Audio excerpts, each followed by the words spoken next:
શ્રીમદ ભગવદ્ ગીતા અધ્યાય 14 ગુણ ત્રય વિભાગ યોગ શ્લોક 5-6 નું પઠન કરીએ, પછી તેનો અર્થ સમજીએ. શ્લોક 5.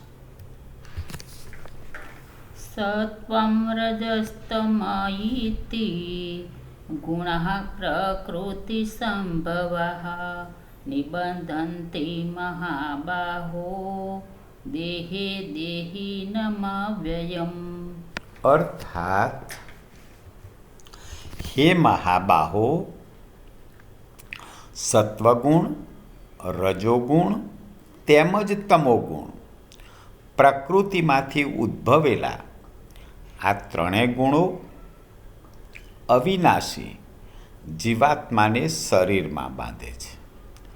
ભગવાન શ્રી કૃષ્ણ અહીં કહી રહ્યા છે કે જે સત્વ, રજ અને તમ આ ગુણો છે, જીવાત્મા અવિનાશી છે, પણ આ ગુણો પ્રકૃતિમાંથી ઉદ્ભવેલા છે અને જીવાત્માને શરીરમાં બાંધે છે. શ્લોક 6.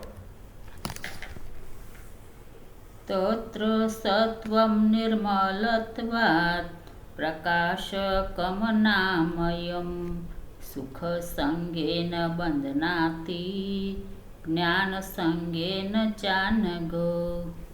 અર્થાત, હે નિષ્પાપ, એ ત્રણેય ગુણોમાં સત્વગુણ નિર્મળ હોવાને કારણે પ્રકાશક અર્થાત તેજ પ્રગટાવનાર અને વિકાર વિનાનો છે, છતાં એ સુખના સંગ વડે એટલે કે સુખના અભિમાન વડે અને જ્ઞાનના સંગ વડે એટલે કે જ્ઞાનના અભિમાન વડે જીવાત્માને બાંધે છે.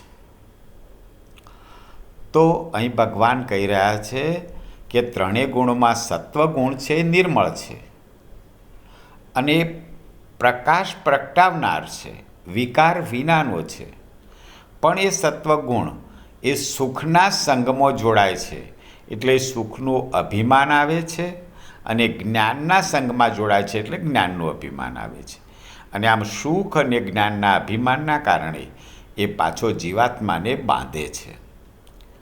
જય શ્રી કૃષ્ણ.